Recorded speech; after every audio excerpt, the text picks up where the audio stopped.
Et souvent, aujourd'hui, nous sommes dans une société qui a donc énormément de paraître. Ouais. Comment on a jugulé entre ces deux facettes-là? Parce que je me dis qu'il y a 3 jours dans une vie. 3 jours dans une vie. Tu vas voir, tu vas comprendre. C'est beaucoup. Ouais, il y a 3 moments. Je considère qu'il y a 3 moments. Hier, aujourd'hui et demain. Ok. Je résume à hier, aujourd'hui et demain. Ok. Hier, c'est mon passé. Ce qui s'est passé, je peux rien y faire. Par contre, aujourd'hui, je peux apprendre de ce que j'ai fait hier. Quid de la gestion des émotions qui fait partie aussi de la construction de la confiance en soi. Il y a des jours sans, il y a des jours que voilà, on traverse des tempêtes. Bonjour, bienvenue aujourd'hui dans un nouvel épisode de Assis-toi on en parle avec Isiaka. En tout cas, aujourd'hui, on a un sujet qu'on a préparé pour vous. J'espère que vous avez apprécié les épisodes précédents. Aujourd'hui, on va parler de la confiance en soi. C'est quelque chose avec lequel j'ai souvent échangé avec Isiaka, surtout. Quelqu'un qui est très confiant en soi. C'est inné, c'est au fond de lui. Isiaka. Je dirais pas que c'est inné, mais toute ma vie, j'y ai travaillé. Honnêtement, oui, c'est vrai que je suis quelqu'un qui a cette confiance-là. J'espère que j'arriverai à vous le transmettre tout en avec beaucoup de modestie.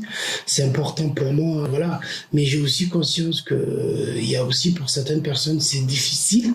Mais sachez que même ceux qui l'ont, c'est aussi difficile pour eux, hein. Voilà, donc c'est pas quelque chose qui est inné. Au contraire, c'est un travail de tous les jours. Comment tu décris, d'où est-ce que tu tiens, comment elle se construit chez toi? D'où est-ce que tu viens? D'où est-ce que tu tiens cette confiance en soi? En toi? En moi, honnêtement, je veux pas faire de langue de bois. C'est quelque chose qui a démarré depuis mon plus jeune et tendre enfance, hein. Oui. Déjà de par la famille, mon père me racontait à mon bas âge déjà, j'étais quelqu'un qui n'avait pas sa langue dans sa poche. Ça c'était moi. Alors toujours avec bienveillance et en y mettant de la forme, mais j'ai toujours gardé cet esprit que si j'ai quelque chose à dire ou quelque chose dont je pense que c'est important, je le fais. Oui. Voilà. Et après aussi, très tôt, il nous a souvent fait comprendre qu'on va voyager. On va partir de chez nous, c'est-à-dire le pays où je suis né. Voilà, qui est le continent où je suis né, là où je suis né, mais qu'on va se retrouver à vivre dans d'autres continents. Et que si on est dans d'autres continents, forcément, on va être amené à parler la langue des autres, déjà. Donc ça demande un travail, voilà. La maîtrise. Exactement, affronter leur culture, leurs valeurs. Peut-être qu'il y aura des choses qui sont propres à nous, mais qui vont peut-être pas nous accompagner. Et il fallait avoir cette ouverture d'esprit, cette lucidité d'accepter que d'entrer les choses ne seront pas faciles. Voilà, que ça va être très difficile. Donc, du coup, nous, on est partis depuis déjà. Et puis, mes frères le diront. Mon père, très jeune, son âme repose en paix. J'ai une grande pensée pour lui parce que c'est un homme extraordinaire, vraiment. Donc, j'ai un amour immense et un respect incroyable. Il avait cette façon de faire. Il nous sortait ses diplômes pour nous rappeler quand on allait à l'école et que nous, on cherchait la moyenne. Il dit non. Faut pas aller chercher la moyenne. Faut aller chercher la meilleure note possible. Non, tu dirais que l'estime en soi, elle a commencé par là, plus l'éducation, le côté éducation. Il était très exigeant. Très, très exigeant. Donc, son exigence, on l'a ressenti dans sa manière d'être, sa manière de s'habiller, dans le choix de ses mots, comment il reçoit ses invités quand il est en déplacement professionnel. Voilà. Tout son parcours professionnel et politique l'a aidé à nourrir ça parce que il est parti du principe que il n'y a pas de hasard.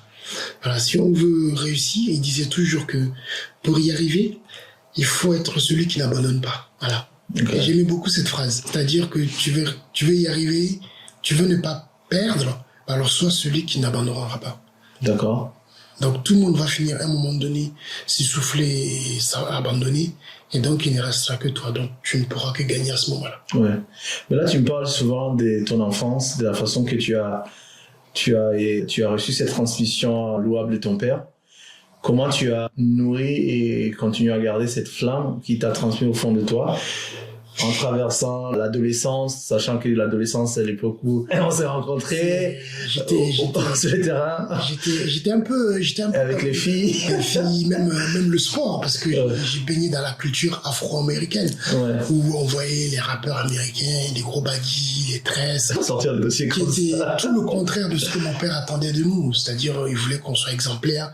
Un truc tout bête, tu sortais pas de la maison si les cheveux n'étaient pas brossés. Voilà. C'était un truc qui était chez mon père inimaginable. Les vêtements soyeux, même les photos de famille, quand tu vois, on était en famille, la petite veste, la cravate bien taillée, mais tout le monde est bien positionné. Lui-même, quelqu'un de très, très, très, très élégant. Donc, c'est vrai, ce n'est pas... En fait, c'est pas quelque chose de inné. Qu'on le comprenne, c'est quelque chose que, en fait, on le rentre comme un style de vie. C'est-à-dire qu'en fait, on finit par l'épouser. Excusez-moi du terme, mais c'est peut-être fort, mais on épouse la cause, mais il faut qu'on le désire. C'est-à-dire que ça devient une seconde nature. L'art de vivre, l'art d'être, comment respecter les gens, comment accueillir les gens, comment parler avec les gens, comment aussi accepter l'opposition, comment accepter que les gens puissent être en contradiction avec toi, tout en faisant passer ton message quand même. Voilà. C'est-à-dire que le but n'est pas forcément d'imposer ton idée, mais de faire en sorte que les gens sachent que tu es peut-être en désaccord, donc tu as aussi en droit de dire ce que tu penses. Voilà, un truc tout bête. Moi, t'as parlé des femmes, les relations. Aujourd'hui, je suis marié, mais plus jeune. C'est quand on était en Asie et autres, le modèle de beauté occidentale était yeux bleus, ces choses-là. Nous, on était dans des quartiers diplomatiques et autres. Et bien, t'avais des gens qui te disaient, voilà, t'as pas les yeux bleus, mais au contraire, c'était pas pour moi un frein du tout. Voilà. Pour eux, ils le pensaient. Mais j'arrivais à amener le regard sur autre chose. Et ça a très bien marché. Je veux dire, je me suis fait plein d'amis, j'ai fait des belles rencontres. Voilà, j'étais un black. Enfin, j'étais pas le seul, on était d'autres blacks. Hein. Mais oui, la confiance en moi, elle a commencé à bas âge depuis très, très, très, très, très, très, très, très petit, sans même savoir que c'était une recherche de quête pour ça. Hein. Attention, c'est pas quelque chose que j'ai voulu, que j'ai recherché, non. J'ai grandi dans un environnement où mon grand frère, par exemple, il était très fort au foot, il était très fort au basket. Enfin, il excellait dans quasiment tous les sports. Il avait un physique impressionnant dans ce que nous faisons. Mes copains au basket, certains, ils étaient très très doués. Voilà. Mais vraiment, c'est-à-dire qu'en fait, c'est où tu te trouves, ce que tu vois les autres faire, mais instinctivement et naturellement, tu épouses ces causes-là. Tu rentres dans le schéma et tu t'intègres sans forcément le vouloir. C'est en grandissant que quand tu vas commencer, c'est tout bête. Hein. La première fois que j'ai vraiment ressenti le terme, allez, sans faire bondir ceux qui nous écoutent, le concept de racisme. Voilà, le concept de truc, j'aime les Noirs, j'aime pas les Noirs. Réellement, je le ressentis en arrivant en Europe. En Asie, on était avec des enfants d'horizons différents, des gens qui viennent des pays nordistes, que ce soit le Koweït ou les pays du Moyen-Orient, tout ça. Ça se passait très très très bien, vraiment. Il n'y avait aucune différence. Je veux dire, les gens ils te regardaient absolument pas. Après, peut-être que le contexte y prêtait, mais le fait d'avoir voyagé, d'avoir été dans des environnements différents, en fait, je pense qu'il y a une tolérance qui s'installe. Je pense. Quand on voyage, mais étant donné que nous-mêmes on est hors notre zone de confort, en fait, on finit par accepter que quelqu'un d'autre ne soit pas dans son zone de confort, donc on l'accepte plus facilement. Que quand on est dans sa propre zone de confort et que les autres viennent dans ton zone de confort, tu as tendance à te sentir un peu plus en position de force. Voilà. Nous, on était tous un peu comme des expats, des enfants d'expatriés. Voilà. Donc, on s'est très vite entendus. Voilà.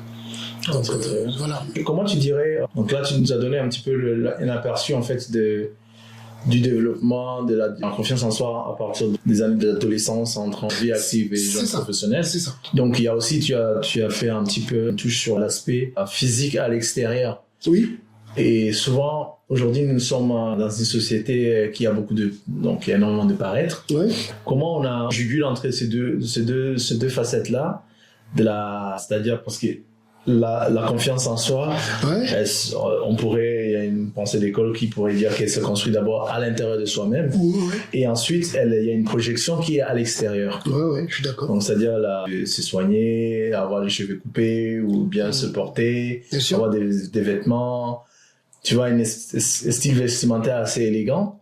Oui. Comment on jugule ces deux sans non plus rentrer dans le côté paraître, m'as-tu vu sur les réseaux sociaux, qui alimente aujourd'hui qui va alimenter aujourd'hui. Il y a quelque chose qui va te faire rire. Mon père aimait tellement le parfum que mon père, on le sentait de très loin. Il rentrait dans une pièce, tout le monde savait qu'il était passé. C'est pas forcément parce que il avait les moyens.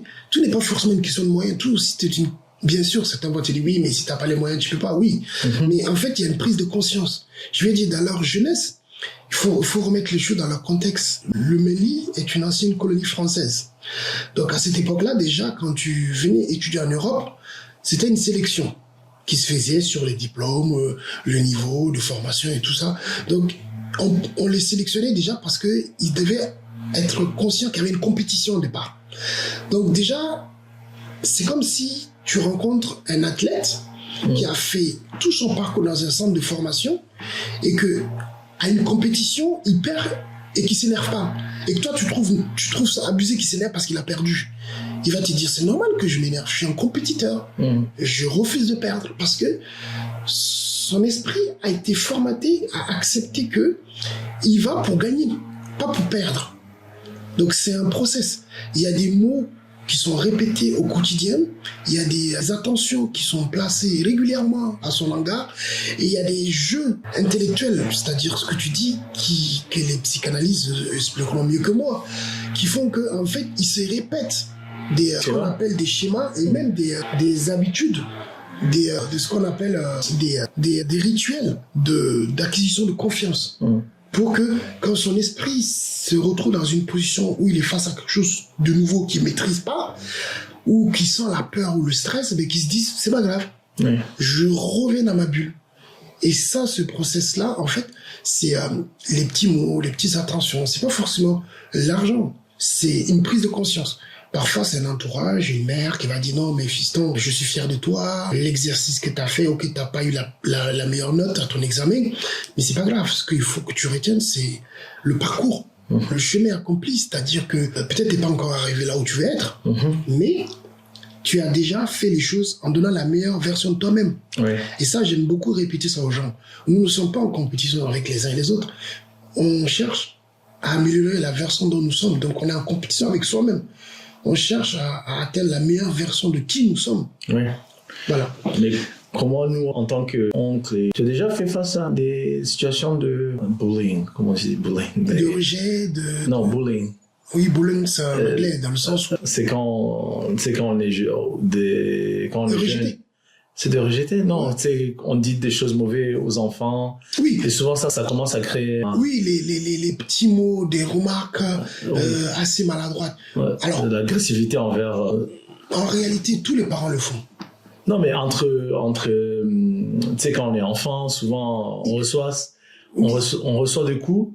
Et souvent, ça commence à créer une espèce de... Oui, c'est la prise de conscience. D'érosion. C'est la prise de conscience aussi, parce que moi, je te dis, l'exemple, quand mon père nous sortait ses diplômes, pour nous rappeler que nous, on faisait pas la moitié à l'école, avec les moyens, tout ce qu'il a mis en place, et qui sortait ses diplômes comme ça, tu étais, attendu, hein, tu disais, bon, écoute, si lui, il est arrivé, tu vas y arriver, t'as pas de raison. Mais en réalité, il faut pas comparer les époques. Je pense que chaque génération mène ses propres combats. Est conscient de sa valeur et de ses capacités, son potentiel. Si la génération dont tu fais partie, tu es conscient de ce que tu vaux, ce que tu es capable de faire, en fait, réellement, ta confiance, elle démarre là. Elle démarre pas parce que ce que les gens voient, elle démarre dans ta tête d'abord. Moi, en tout cas, c'est comme ça que ça s'est toujours manifesté. Moi, je prends un échec aujourd'hui, quelqu'un va me dire je ne t'aime pas, ou ça se passe pas bien, ou t'as postulé, j'adore l'expérience du postule. Beaucoup de gens cherchent du travail, tu envoies, mais c'est vrai, c'est de plus en plus, on dit que les jeunes sont fainéants, c'est difficile, les recherches, ils trouvent pas, ils ont qu'à aller là-bas, ils ont qu'à faire ci, ils ont qu'à faire ça, ok. Mais tu vas postuler, un employeur va te dire non, c'est son travail. Tu veux dire, après tout, que t'as envoyé ou t'as pas envoyé, t'allais avoir un non, en réalité. Donc tu vas te battre pour avoir un oui. Donc, moi, je fais l'exercice différemment. C'est-à-dire que je me dis que je fasse ou je fasse pas, j'ai déjà le non. En réalité, j'ai rien. Donc, mon but, c'est d'aller vers la personne pour avoir un oui. Oui. Donc, je vais dans l'hypothèse que il faut qu'il me donne un oui. Et s'il me donne pas un oui, peut-être que c'était pas la bonne personne pour moi. C'est pas celui qu'il me fallait. Donc, je relativise et je passe à autre chose. Bien Oui, mais ça, c'est évidemment. parce que tu as fait un travail sur toi-même. Oui. Mais quid de C'est pas l'époque, fait en un jour. Ça serait facile de vous mentir. il a 10 ans. Voilà, ça serait facile de vous mentir, mais tu le fais depuis tous les jours. Tu le fais En fait, c'est tous les jours que ça se passe. Oui, mais quid du moment où tu étais down, tu étais, Pas bien ou j'étais triste. que tu as reçu un échec, qui t'a rentré Hier soir, c'est Comment ça, hier soir? C'est un exemple qu'on peut dire. Je me suis retrouvé même face à toi où on a discuté de certaines choses et je me suis dit j'étais un peu peut-être maladroit dans mes propos et le lendemain j'ai fait reset. Ouais. Je me suis réveillé avec un autre état d'esprit et pourtant je pense vraiment que en fait mon esprit à moi, en tout cas, à regarder comment font les sportifs. Beaucoup, les sportifs, parce que je suis quand même un sportif qui a raté sa carrière. Non, mais c'est vrai, j'ai raté ma carrière de sportif parce que... S'il y a une équipe qui cherche les... Moi, j'ai rêvé de me retrouver dans la NBA. Ça n'a jamais été possible, malgré la vie a fait que, ça s'est pas fait. J'ai eu une deuxième vie où je voulais aller faire autre chose, c'est-à-dire la politique. Je l'ai loupé aussi. Même si j'aimais ça. Oui, même si j'aimais ça, j'étais très passionné par ça. C'est un politicien, hein. Je suis rentré dans les affaires et je suis rentré dans la vie truc. Ça veut dire qu'en fait, ce que je suis en train de vous dire, c'est monsieur tout le monde. On fait des plans, on ramasse, on fait un autre plan, paf, on se ramasse, on fait un troisième plan, on se ramasse. Et puis en fait, la réaction qu'on a, c'est qu'est-ce que les autres vont dire? On regarde autour de nous, on voit les gars, on se dit, mais ils commencent à penser que oui, mais toi, tu te regardes dans la glace, tu te dis, c'est pas grave. C'est pas grave. C'est pas grave. Parce que tu vis, tu respires, tu as la santé. Et le lendemain, tu repars. Et puis, ils vont te suivre. Et à un moment donné, ils seront obligés de te suivre. Donc, toi, tes outils, ça a été le sport, ça a été ce travail mental. La musique. De pouvoir rebondir. La musique, les amis. Et puis aussi, c'est que quand je suis pas bien, je le dis pas toujours, mais je pose des questions à mes amis pour savoir aussi comment ils sont. Lorsque je vois qu'ils veulent pas trop me parler, je leur parle de mes doutes. Et du coup, ça les met en confiance. Et au final, on finit par se rassurer que c'est pas grave, en réalité. Ce que tu traverses, peut-être que je le traverse différemment. Ou peut-être que nous traversons, des millions de gens sont derrière et écoutent, ou sont chez eux, doivent le traverser. Je veux dire, quand on se retrouve à Bangladesh, qu'on se retrouve à Bangkok ou à New York ou à Paris ou à Washington, ou même à Bamako, les convictions, les ambitions sont les mêmes. Les rêves sont les mêmes. Après, l'environnement, il change pas. L'environnement, elle change, oui, mais il y a quelque chose qu'on ne voit pas. Lorsqu'on muscle l'esprit, ça se voit pas. Lorsqu'on muscle le corps, ça se voit. Lorsqu'on muscle son estomac, ça se voit. Tout ce qu'on fait en apparence, ça se voit. Mais le travail qu'on fait dans le cerveau, ça se voit pas. Donc en fait, on a l'impression que c'est pas bien payé, ça paye pas. Mais ça paye. Ça paye quand on est face à l'humiliation, quand on est face à l'absurdité, ou quand on est face à l'injustice. Parce que au moment où on est submergé d'émotions, où on a envie d'exploser, j'avais envie d'y péter un câble, d'exploser, en fait, la raison nous rappelle que est-ce qu'il faut vraiment laisser cette personne atteindre notre énergie? Est-ce qu'il faut laisser la chance à cette personne nous déstabiliser au point que, en fait, elle prend le contrôle sur nous? Parce qu'en rentrant en colère, ce que je dis pas que c'est facile, je dis pas que j'y arrive à le faire tout le temps. Au contraire, moi, ça m'arrive aussi virulent que possible. Le lendemain, je dis à mon cerveau ici à Cap, c'était hier. Oui. 3 jours. Quid de la gestion des émotions qui fait partie aussi de la construction de la confiance en soi. Il y a des jours sans, il y a des jours que, on traverse des tempêtes. Comment toi tu as cette gestion d'émotions en construisant en même temps en parallèle avec ta confiance en toi? Parce que je me dis qu'il y a 3 jours dans une vie. 3 jours dans une vie. Tu vas voir, tu vas comprendre. C'est beaucoup. Ouais, il y a 3 moments. Je considère qu'il y a 3 moments. Hier, aujourd'hui et demain. Je résume à hier, aujourd'hui et demain. Hier, c'est mon passé. Ce qui s'est passé, je peux rien y faire. Par contre, aujourd'hui, je peux apprendre de ce que j'ai fait hier. That's another great one. Yeah. Ok. Et du coup, ce que j'ai appris d'hier, je fais en sorte que demain, ça se reproduise plus. Je reste sur ces 3 philosophies. Et demain? Et bien demain, je ferai en sorte de faire ce que je n'ai pas pu faire hier ou de le faire mieux que ce que j'ai fait hier. Ou ce que je n'ai pas réussi à faire aujourd'hui. Très bien. En me répétant ça inconsciemment et en continuellement, et je vous assure, croyez-moi ou pas, je suis pas meilleur que vous, je suis pas pire que vous. Au contraire, j'en ai bavé, Jupiter. C'est pas pour me vanter, j'en ai pris des coups. Mais quand on me voit, parfois on n'a pas l'impression que ça se voit. Parce que à chaque fois que je prenais des coups, j'ai eu des histoires. Je peux pas tout raconter, mais des fois, ça a duré, certaines histoires ont duré 5 ans, 6 ans. Mais j'ai tenu debout. J'ai continué à travailler, j'ai continué à faire abstraction de tout ça. Et ça m'a pas brisé. Oui, ça m'a déstabilisé, mais ça ne te brise pas. Parce que c'est comme l'expression de quelqu'un qui disait que c'est comme un billet d'argent. Tu prends le billet d'argent, si ça a une valeur à nos yeux, un individu a une valeur dans la société. Père d'eux, ou fils d'eux, ou enfant, ou mère d'eux, ou sœur d'eux, peu importe qui tu es, peu importe ta différence, tes difficultés, peu importe ta classe sociale, peu importe le pourquoi du comment. Si cette valeur-là, elle est reconnue de tous, c'est-à-dire l'argent, je prends l'exemple de l'argent, on a tous une valeur de l'argent. On pense que 10 € égale à 10 €, ok? Et qu'on apprend, qu'on décide de cracher dessus, qu'on la donne. Si c'est pas qu'on a craché dessus, il va la prendre. Si on décide de sauter sur ce billet-là, qu'on le redonne à quelqu'un d'autre, il va le prendre. Ouais. Il va le prendre. Donc, la valeur de l'argent reste la même. Parce qu'on a tous, inconsciemment, dans notre esprit, que cette valeur-là représente quelque chose et qu'on peut échanger avec.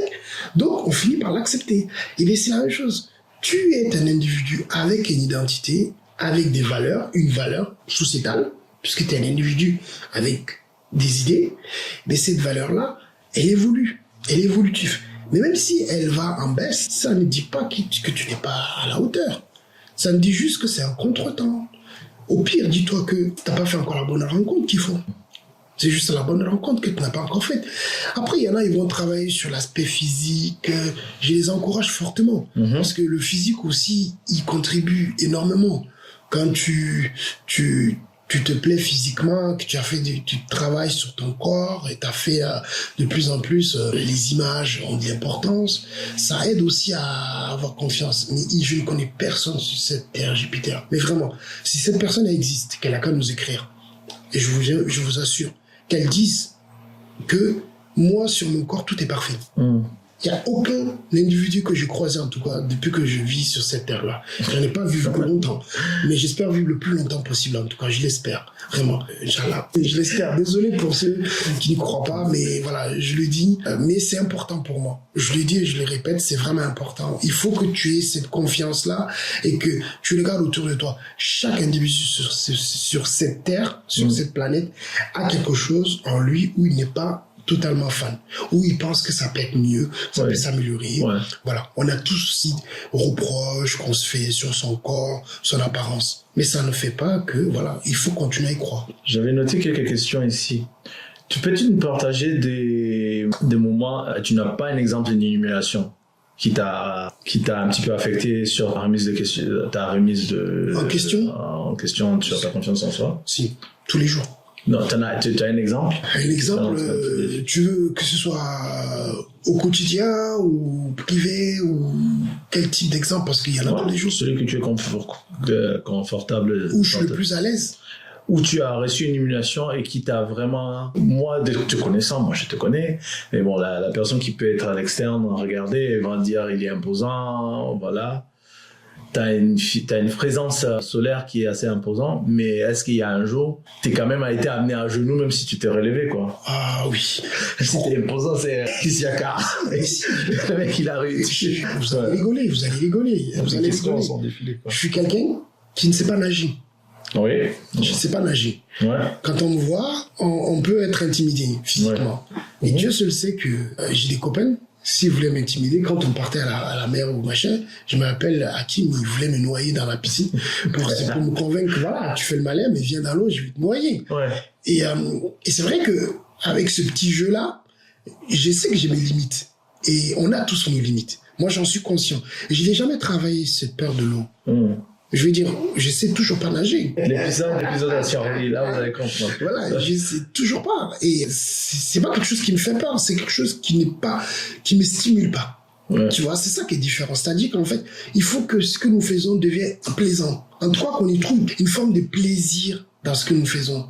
Moi, j'ai trouvé du plaisir à me dire, Isiaka, quand bien même tu es humilié, critiqué, traîné, attaqué. Une des raisons pourquoi je voulais pas faire le podcast, tu le sais, c'est par rapport à mes parents. Ma mère, je voulais protéger parce que c'est quelqu'un qui veut pas que voilà, ils n'ont jamais voulu qu'on soit, voilà, très visible. Voilà, visible. C'est pas quelque chose que ils aiment la pudeur, voilà, discrétion, tout ça. Et je me suis dit, oui, je vais respecter en faisant attention à ce que je vais dire. Voilà, je vais faire attention à ce que je vais dire. Mais il faut aussi, l'honnêteté aussi oblige que parfois, on doit être, si on veut que les gens soient honnêtes avec nous, il faut aussi à un moment donné qu'on le soit. On ne peut pas demander aux gens quelque chose si on n'est pas capable de le fournir nous-mêmes en retour. Ma confiance en moi, elle est souvent bafouée par des gens que j'aime. Ça m'est arrivé, des gens que j'aime m'ont pas aidé du tout et ça a affecté ma confiance. Mais ça m'est aussi arrivé que des gens que je connais pas qui m'ont porté du soutien pour que ça accentue. En fait, je me dis tous les jours, je mène un combat. Voilà. Et je me dis que tant que la bataille n'est pas finie, tu peux perdre une bataille, mais tu n'as pas perdu la guerre. Fameuse phrase de Gaulle. Voilà.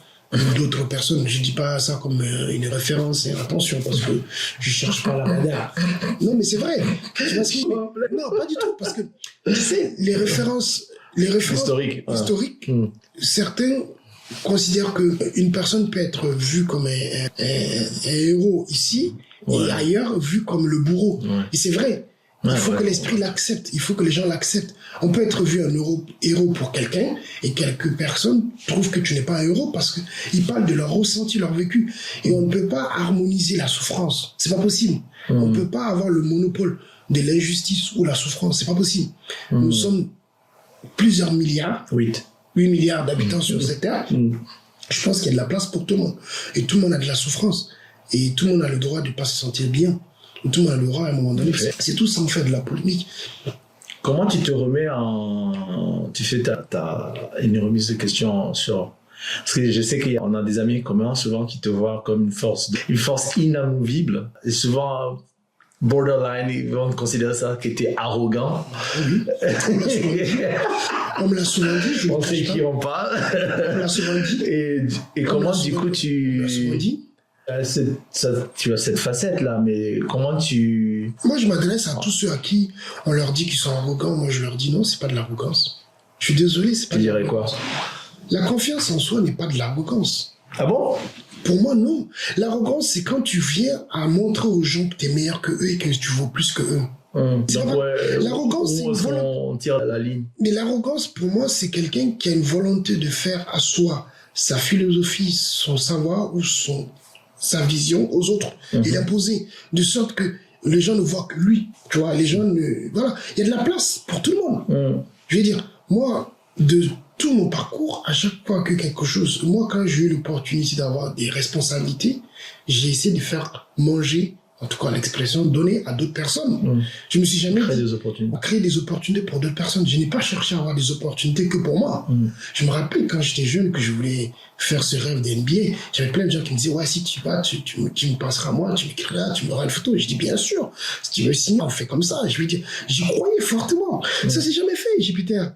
Mais je suis pas triste pour autant. Moi, je suis triste, franchement, genre. Ouais, mais je suis pas plus triste que ça. Parce que, en fait, je me suis au contraire arrivé en me disant, ouais, mais en fait, combien de ces gens-là, parmi ces gens-là, beaucoup n'avaient pas d'autre option. Certains, c'était soit ça, soit rien. Certains, leurs mères ont tout sacrifié pour porter à bout pour que ce rêve soit possible. Donc, je peux pas être...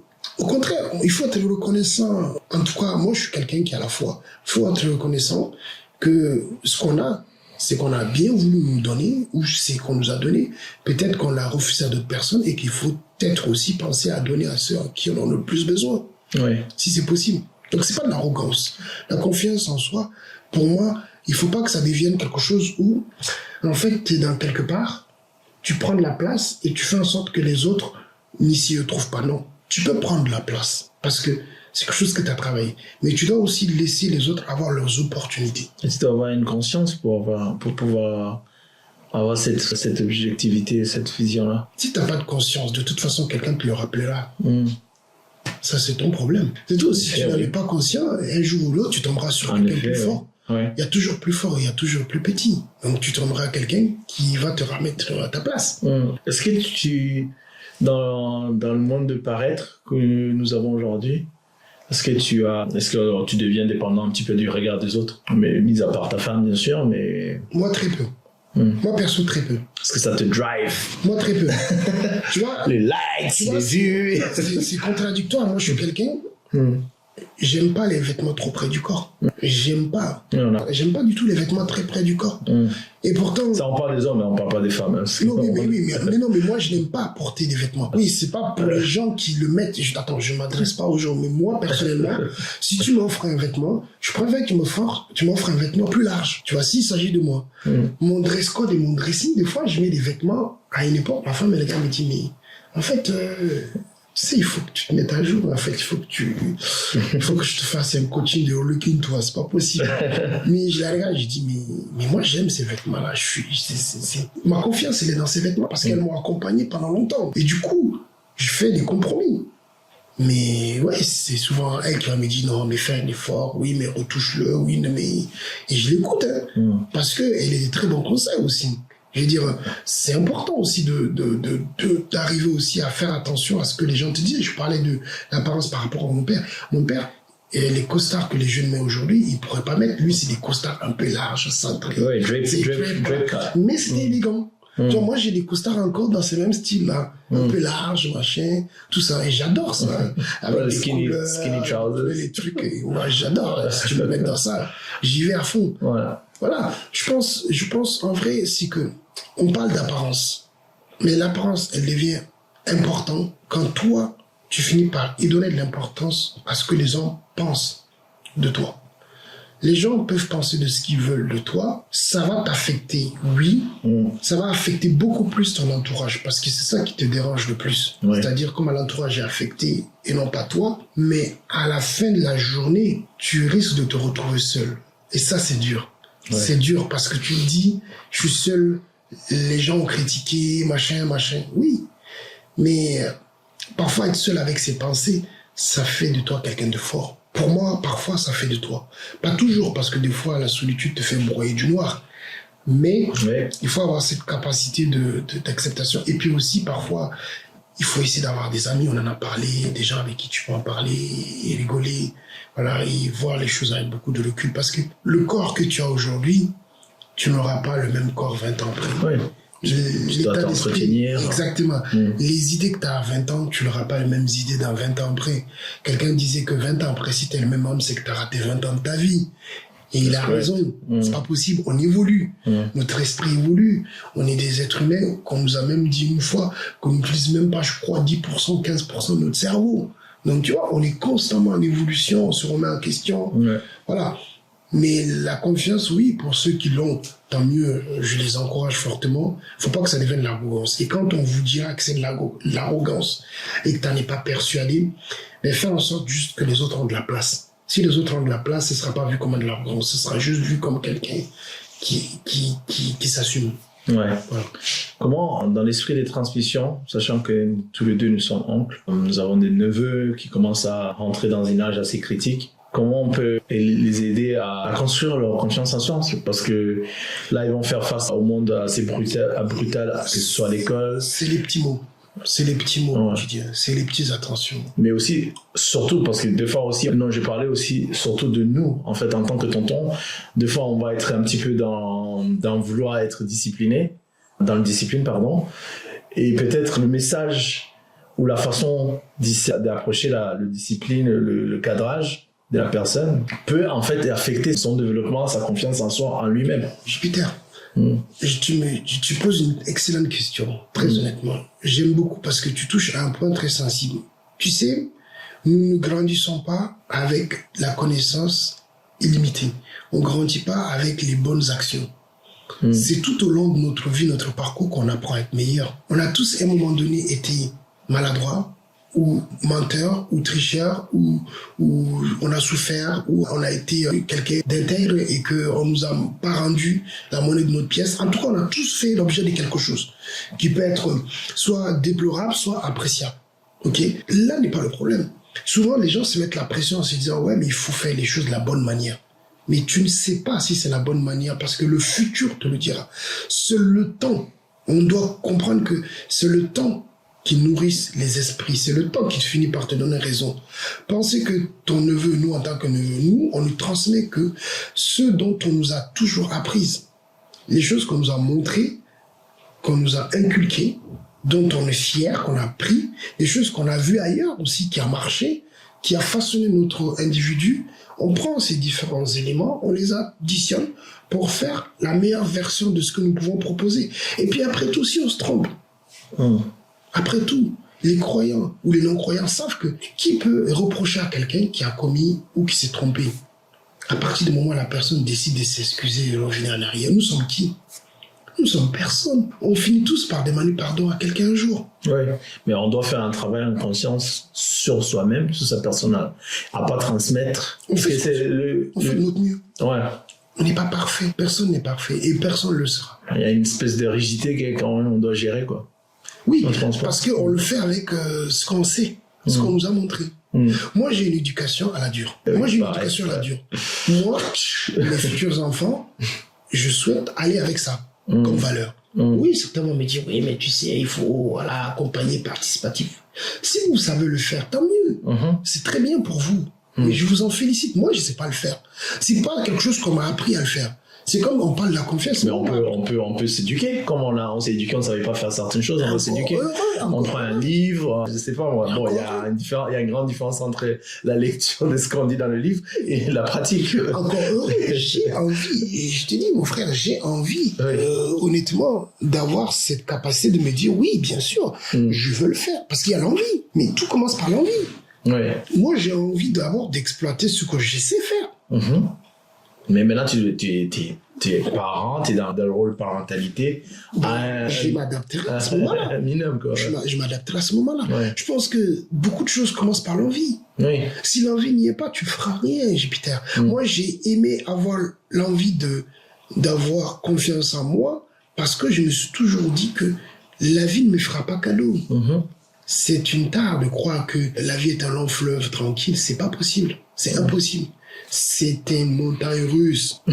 Tout le temps, ça monte, ça descend. Tout le temps, ça monte, ça descend. Peu importe ce que tu fais. On dit toujours qu'il y a un début, il y a une fin. À tout. Quand tu es là, dis-toi que tôt ou tard, ça va descendre. Et quand ça descendra, est-ce que tu es prêt? Et quand tu es en bas, tôt ou tard, dis-toi que ça va bouger. Et je crois que c'est papa qui disait ça, ou ma grand-mère maternelle. Et je me souviens très bien. Il ne sert à rien de maudire la pluie. C'est vrai, il ne sert à rien de la maudire parce que tôt ou tard, le soleil reviendra. Vous faites patient. Vous faites patient. La pluie, elle va s'arrêter à un moment donné. Et puis si elle ne s'arrête pas, tu prends un parapluie et tu sors. Après tout, voilà, tu seras un peu mouillé, mais tu peux quand même sortir si tu n'as pas la patience. Donc je suis convaincu, encore une fois de plus, il n'y a pas de règle de base. Mais ce que je sais, c'est que si tu veux que ça marche, c'est un travail qui se fait tous les jours. Et quand bien même c'est difficile, c'est pas grave. C'est pas impossible. Que ce soit difficile, c'est normal. C'est aussi ça que j'ai apprécié aussi dans l'éducation à l'ancienne. C'est-à-dire que très tôt, on t'apprend que rien ne sera facile. Ce qui fait que quand tu rencontres des difficultés, ben, tu les prennes avec beaucoup de recul. Je ne dis pas que tu les acceptes, mais tu prennes avec beaucoup de recul. Ok? Et ensuite, la nouvelle génération, ce qui est bien avec leur façon de faire et leur nouvelle éducation qui est à l'accompagnement et autres, ce qui est bien aussi, c'est qu'ils montrent de l'affection, la tendresse que je te disais, c'est-à-dire des victoires. Montrer les victoires et les encourager, c'est-à-dire les petits mots au quotidien. Ça, c'est important. Une personne a fait quelque chose de bien. Lui dit oui, c'est très bien. Quand ça va pas, on sait le dire. Mais quand ça va, il faut aussi le dire. Écoute, j'ai apprécié ce que tu as fait. J'ai apprécié l'effort que tu as fait. Tu te rappelles, je lui dis souvent à mes amis, je suis content que tu as fait le déplacement pour me venir me voir. Parfois, ils me regardent et me disent, mais qu'est-ce qu'il me raconte, lui? Mais c'est vrai, j'apprécie parce que pour moi, c'est un effort pour eux. C'est un effort d'avoir fait le déplacement. Voilà. Et je leur dis souvent, prenez soin de vous. Parce que on ne sait pas de quoi il fait demain. Donc, c'est des petits mots qui sont pas grand-chose. Mais au fond, quand tu es seul, tu te dis oui, je compte peut-être pour quelqu'un. J'ai de l'importance aux yeux de quelqu'un. Et c'est sincère. Je le dis pas parce que, voilà, on m'a même souvent dit, mais toi, tout le monde est ton frère, toi. Je me rappelle, quelqu'un disait cette phrase, toi, tu dis à tout le monde ton frère. Je dis oui, j'ai autant d'individus sur Terre comme frères et sœurs. Et alors, je les aime toutes. On nous a mis ici pour une raison, quoi. Ouais. Je les aime toutes autant les unes que les autres. Bien évidemment, différemment. Ouais. C'est pas de l'hypocrisie, c'est faux. Je cherche pas à être aimé de tout le monde, qu'on m'aime ou même pas. Après tout, de toute façon, chacun il fait son propre opinion. Là-dessus, c'est pas un combat de guerre, non. Mais tu as le droit de pas aimer une personne, tu as le droit de pas être d'accord avec une personne, mais t'as pas le droit de rabaisser la personne. C'est différent, tu vois. Tu peux dire, Jupiter, toi et moi, ben, il n'y a pas le feeling. On va pas faire nos vies ensemble. Ok, on peut pas passer du temps ensemble, mais ça ne fait pas de toi quelqu'un de bien. Tu vois. Ça n'enlèvera pas en toi le fait que tu es quelqu'un de bien. Il y a cette approche aussi qu'il faut qu'on arrive à intégrer dans notre process. Sinon on atteint ce qu'on appelle la confiance de l'autre, automatiquement. Quand on commence à faire comprendre à quelqu'un qu'on ne veut pas une collaboration, ou on ne veut pas travailler, on ne veut pas faire des choses avec, ou une activité avec la personne, en fait, elle, ce qu'elle ressent, c'est le rejet. Alors qu'il suffirait juste de rajouter un petit mot doux en disant à la personne, écoute, c'est pas contre toi, c'est les circonstances, le machin, le pourquoi du comment. Et rien qu'en expliquant la chose, bien évidemment, la personne va te dire, allez, vas-y, tu cherches à atténuer les propos. Mais en réalité, avec le temps, c'est la communication. Voilà, en tout cas, la confiance en soi. Mais toi alors, parce que toi, tu n'as pas dit, parce que tu as posé les questions à moi.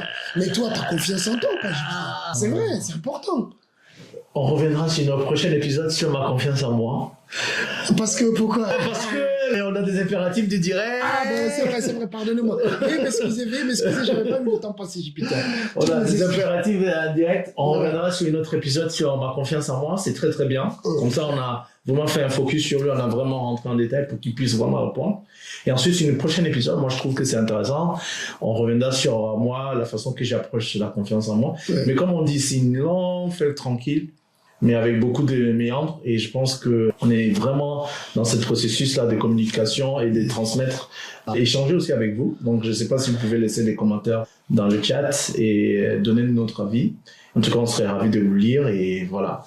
Dans le prochain épisode, je vais aussi déballer des trucs, je vais aussi parler. Je te laisse le mot de la fin. Ouais, et quel que ce soit, dites-vous une chose, que vous ayez confiance ou pas confiance en vous, c'est une chose, c'est que vous êtes tous des belles âmes.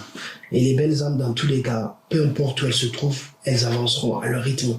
Et c'est le temps qui donnera raison à chacun d'entre nous. Moi, c'est ce que je me dis, et je dors avec ça en me disant que voilà, tout est possible demain. Merci beaucoup, et à très très bientôt. Portez-vous bien, et prenez soin de vous.